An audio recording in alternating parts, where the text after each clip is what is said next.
Corinne Touzé, bonjour. Bonjour. Vous êtes en tournée en Suisse pour votre pièce Soif, une pièce où il est question de vin, d'amour, d'amitié, on parlait de ça. Parler de vous, de vos films, téléfilms, un film bientôt sur la RTS, ce sera cet automne, Un crime oublié. Oui. Actrice vue à un point inouï, vous êtes un des visages les plus vus d'Europe.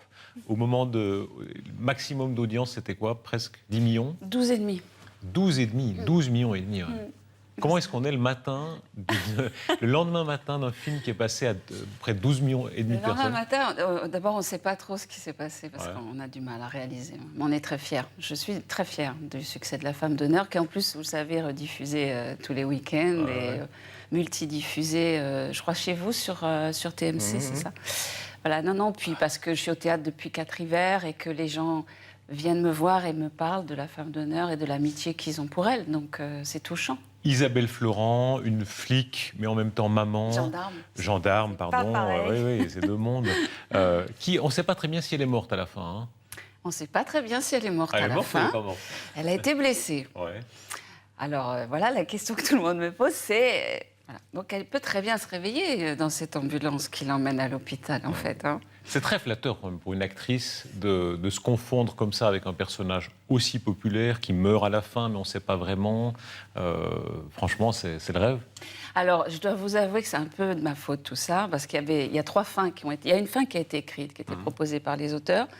Moi, j'ai trouvé que cette fin, finalement, elle banalisait le départ d'Isabelle, et je voulais...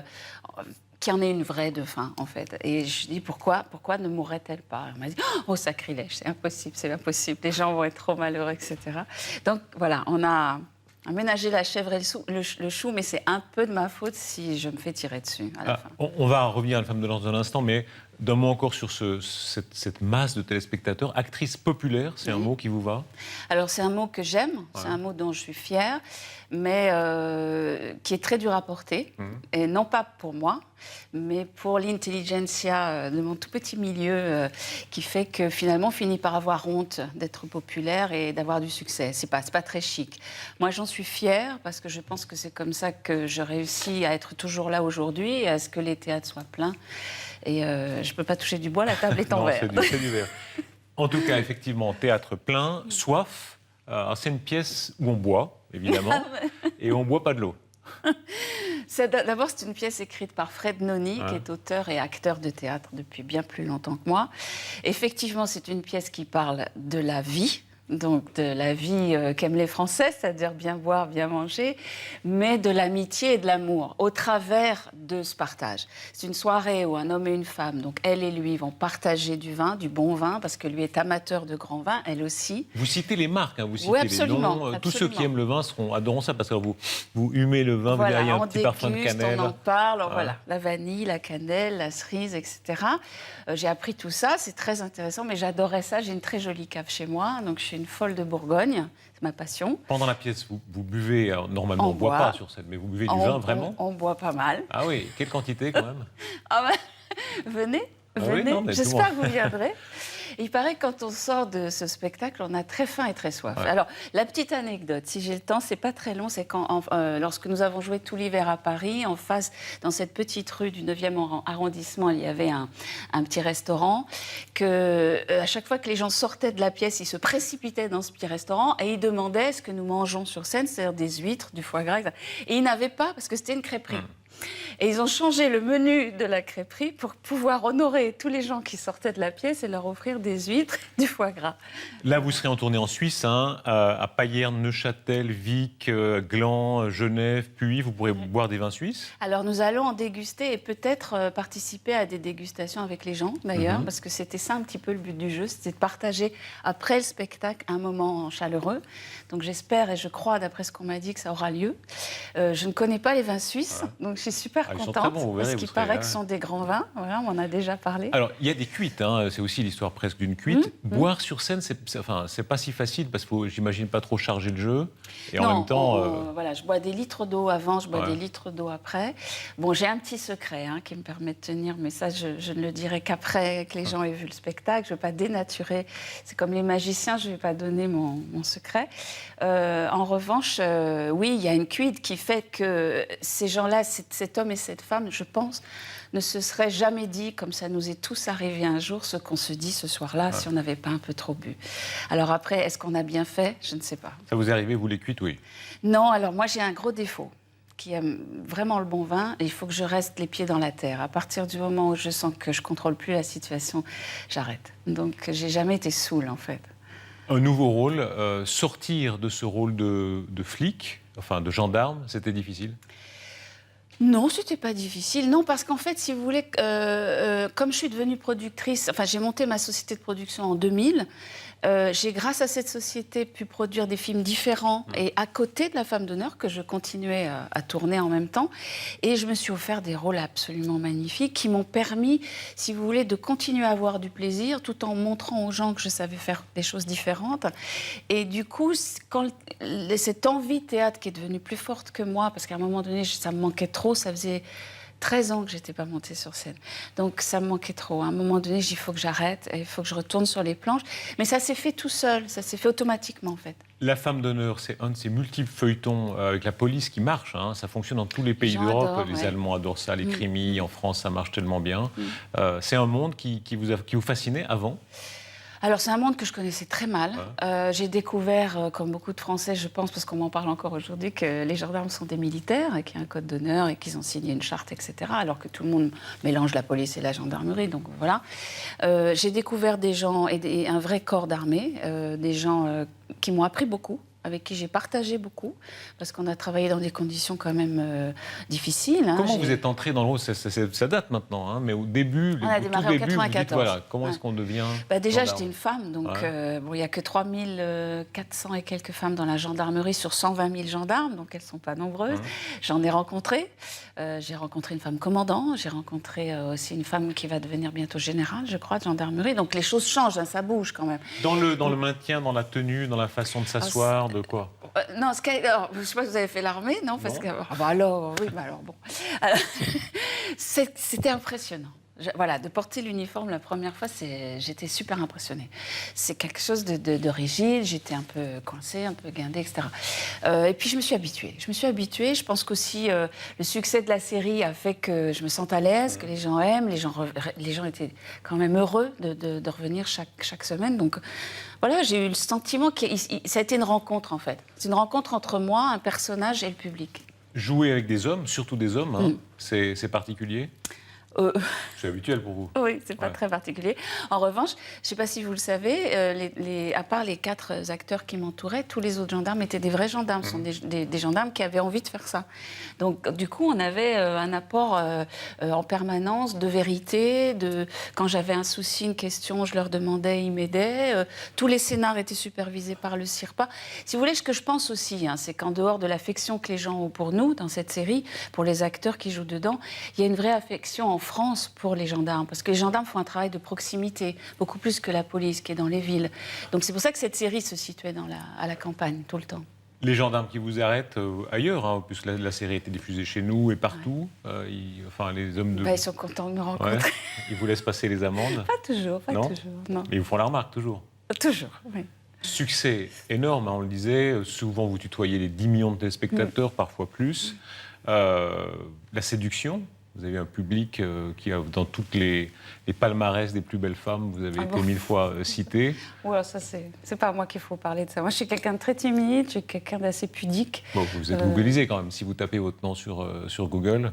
Vous voyez les avalanches de... Non, c'est très honorable, mais vous voyez... J'ai un site qui marche super bien, je sais, où les gens se réunissent nombreux, et je crois qu'il y a plus de 30 000 connexions par mois, c'est corinne-touzé.com. Vous avez toutes les dates de la tournée, d'ailleurs, parce que quand même, on est là pour parler de la tournée en Suisse. Les téléspectateurs, les lettres de téléspectateurs? Ça, j'en reçois beaucoup, de lettres d'affection, de lettres... alors, ce qui est très mignon, parce que vous m'aiguillez vers ça, c'est les 4 générations, parce que c'est fou, hein, parce que j'ai démarré en 90. 94 cette série. Donc au début, quand j'ai démarré, je suis revenue au théâtre, j'avais beaucoup les grands-mères et les mamans. Et maintenant, j'ai les ados et j'ai les petits-enfants qui découvrent la série maintenant. C'est-à-dire qu'ils ne la connaissaient pas parce qu'ils ne regardaient pas la télé en 94. Donc je vois arriver après la pièce des petits bouts de chou comme ça de 8-9 ans. Je dis, mais qu'est-ce que tu fais là, toi? Et j'ai dit, tu regardes à la télé? Mais j'ai dit, qu'est-ce que tu regardes à la télé? La femme d'honneur. Ah bon, d'accord. Et j'essaie, et des familles entières maintenant qui viennent me voir. Et ça, je trouve, c'est extrêmement touchant de se dire qu'un programme, et c'est aussi pour ça que les gens regardent les séries françaises, puisse réunir comme ça la famille autour du poste de télé. Votre parcours, origine antillaise, et antillaise vraiment, vous me dites tout à l'heure, vous êtes carteronne? Je suis carteronne par ma grand-mère et j'ai un quart de sang italo-yougoslave aussi par ma mère. Oui. Carteronne, ça veut dire un quart de sang noir. Oui. Donc, c'était les esclaves, oui, sans doute. Oui. Vous arrivez à remonter les générations? Vous savez d'où ils venaient Non, ça, je ne l'ai jamais fait, ce travail-là. Je ne l'ai jamais fait. Mais je me sens chez moi là-bas. Je suis chez moi là-bas. Oui. J'étais élevée en partie par ma grand-mère aussi, donc, qui était elle métisse. Et c'est de mon père que je tiens ses yeux, parce que souvent, quand il y a des mélanges, vous savez, ça donne des yeux clairs. Oui, on scrute votre visage. Quand on vous regarde bien, c'est vrai que c'est dans l'œil, dans... Oui, quand on sait que je viens de là-bas, ça se voit. Ouais. Quand on ne sait pas, on se dit, bon, elle est bronzée, elle revient de vacances, quoi. Ouais. Le sang noir, le sang d'origine africaine, vous le sentez parfois? Il y a quelque chose je le sens par ma joie de vivre. Je le sens par cette facilité que j'ai à bouger, à danser. J'adore danser. Les Antillais adorent chanter, adorent faire la fête. Même aux enterrements, on chante et on danse, comme en Louisiane. J'aime ça. C'est quelque chose qui fait partie de ma vie, oui. Vous allez souvent là-bas? Alors, je vais y aller maintenant. J'y allais plus parce que j'avais une partie de ma famille qui était revenue vivre en métropole. Et mon père vient de prendre sa retraite. Et donc, maintenant, on va passer tous les Noëls ou tous les jours de l'an là-bas. La première vocation comédienne, c'était quand? J'ai démarré au lycée. J'avais, je pense, 14 ans. Et j'ai fait du théâtre pour la première fois parce qu'un prof de français a ouvert un club de théâtre au lycée et j'ai joué une comédie de Molière et j'ai interprété le rôle d'un vieux grigou qui a 80 ans et qui s'appelle le Barbouillé parce qu'aucun des garçons de la classe ne voulait interpréter ce rôle. Je ne sais pas ce qui m'a pris ce jour-là. C'était pas un rôle de séduction de jeune première. Mais pas du tout, j'avais un masque avec une verrue sur le nez. Vous savez, ces masques de carnaval en fait. Voilà, j'avais une bosse dans le dos et tout. Et ça vous a plu? C'est-à-dire que j'ai trouvé ça extrêmement ludique et facile. Je me suis dit, c'est bizarre quand même. Et après, j'ai recommencé et j'ai encore eu énormément de plaisir. Je crois que c'est le moment de ma vie ou de mon adolescence où j'ai eu le plus grand plaisir, en fait. C'est un métier de rêve quand ça marche bien, très triste quand ça marche pas, j'imagine, quand on vous appelle pas. Qu'est-ce qui est si difficile? Il faut arrêter de parler de rêve parce qu'on est quand même dans une crise mondiale et que les artistes sont ceux qui prennent dans la tête en premier parce que c'est toujours la dernière roue du carrosse. En France, on est en grande difficulté. Voilà. C'est-à-dire que les petits comédiens qui jouent pas, qui tirent à... Vous les regardez. Il y a plus de 96% d'acteurs au chômage. Il y a 1% de stars en France qui travaillent. Il y a 2-3% d'acteurs qui, qui vont s'en sortir. Les vraies stars qui le méritent, d'après vous, c'est qui? Qui méritent quoi? Qui méritent leur succès, à part vous. Je ne peux pas me permettre de juger ça. Il y a des gens que j'adore, mais je peux me permettre de parler des autres comme ça. Vas-y, les acteurs que vous admirez. Que j'aime profondément. Moi, je suis, tout le monde le sait, une inconditionnelle de Romy Schneider.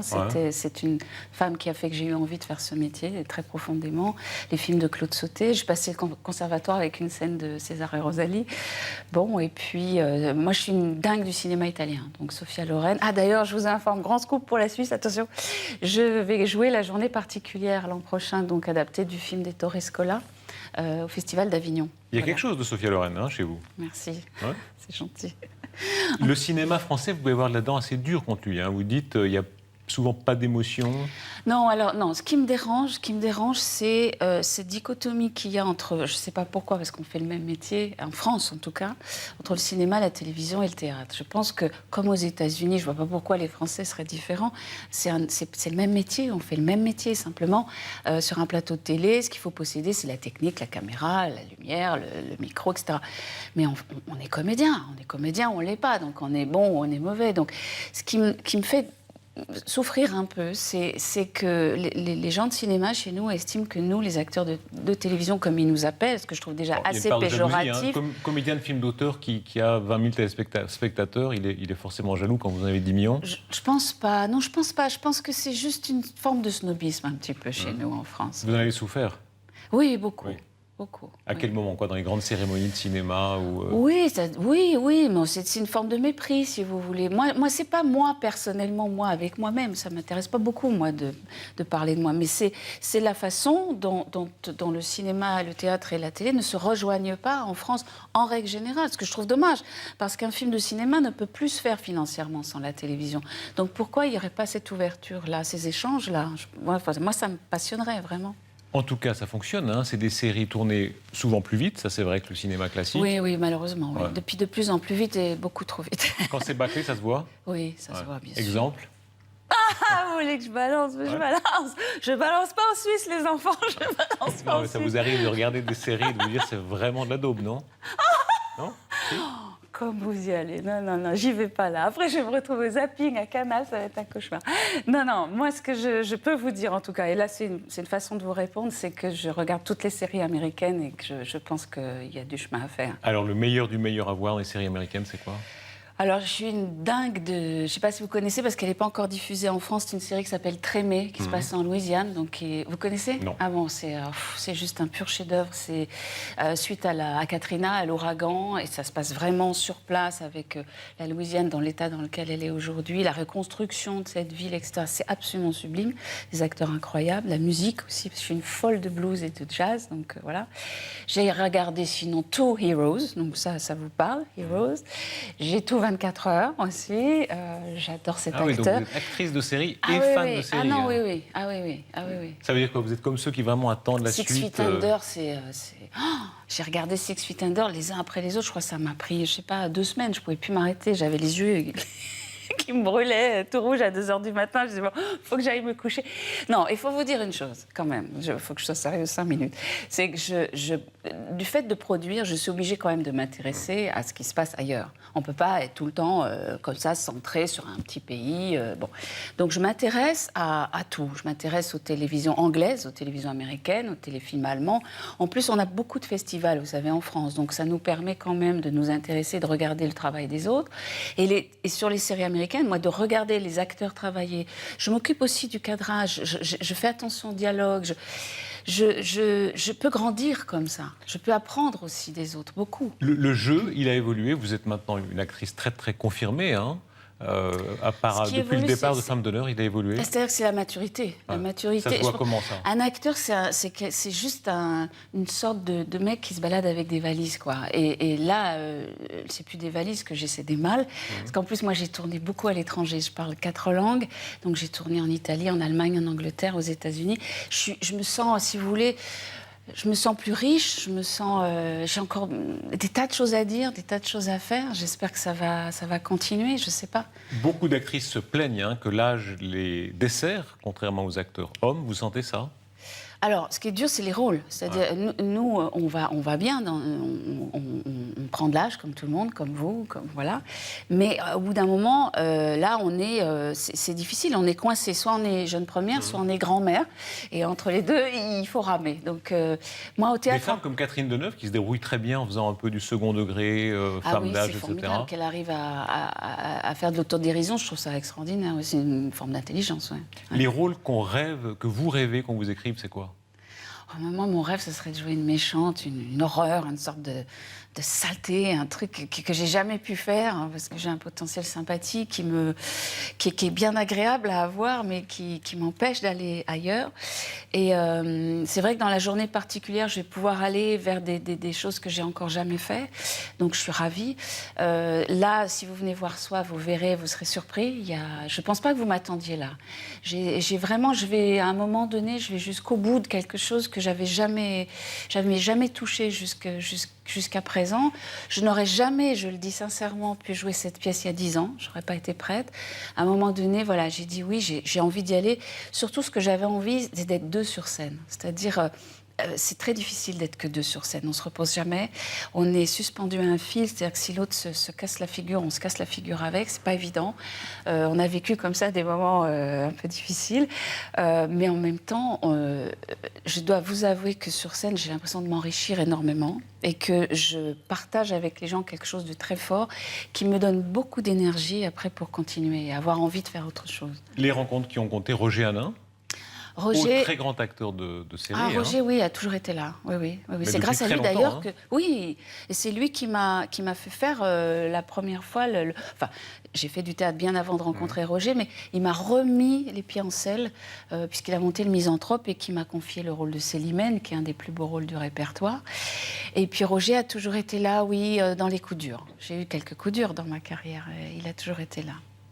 Quand, effectivement, les coups durs arrivaient, vous êtes du genre à disparaître à vous coucher pendant une semaine avant que le téléphone sonne? Je ne suis pas quelqu'un qui attend que le téléphone sonne. Je suis quelqu'un qui va plutôt, alors effectivement, m'enfermer, me replier sur moi-même et arrêter de parler pendant un moment pour essayer de comprendre ce qui se passe. Et puis à un moment donné, c'est aller chercher, quoi, sortir, se battre. Ça fait 30 ans que je me bats. On ne m'a jamais rien donné. Hein. Il n'y a jamais personne qui m'a appelé en me disant « j'ai un rôle pour toi ». Ça ne m'est jamais arrivé. Donc, peut-être que c'est ma croix, mais en tout cas, aujourd'hui, j'ai le sentiment d'être récompensée par le théâtre. C'est pour ça que j'y reviens chaque année. Je ne sais pas si je referai des films, j'en sais rien. Alors, grande tournée en Suisse. Alors, je ne sais pas si vous connaissez la géographie suisse, pas encore. Hein. Pas très bien. Payerne, 20 septembre, Fribourg, Gruyère, Genève, ce sera le 25 septembre. Tout le monde peut voir les dates sur votre site. Oui. Vous connaissez peu la Suisse pour l'instant? J'y ai tourné, mais peu. J'ai tourné aussi en Suisse allemande, mais bon, je pense que ça n'intéresse personne. J'ai tourné à Genève aussi. Moi, ce qui me touche, je tiens à le dire quand même, c'est la façon dont nous sommes accueillis, Fred et moi, par ce vraiment très beau pays que j'aime beaucoup, par Monsieur Messmer qui organise cette tournée et qui l'organise très bien. Il y a une vraie différence d'un public à l'autre. Ah oui, vraiment, j'allais y venir. C'est-à-dire que le public suisse, c'est un public rare. Je ne dis pas ça parce que je suis ici, je ne dis pas ça de tous les publics. En France, il y a des villes très difficiles. En Suisse, à chaque fois que j'ai joué ici, j'ai été accueillie, mais vraiment... et les salles sont chaleureuses. Les gens rient, les gens sont ouverts, puis les gens sont contents de me voir, de me rencontrer. Donc, Corinne Touzé, merci, on vous verra sur scène, soif. Alors, vous buvez beaucoup. Le secret, alors, c'est quoi pour finir? Comment vous faites pour tenir? Je ne dirais pas. C'est du sirop? Je ne dirais pas. C'est du jus de fruits? Vous verrez. C'est drôle, en tout cas, ça fonctionne. Merci beaucoup, Corinne Touzé. Merci à vous de m'avoir reçu. Au revoir.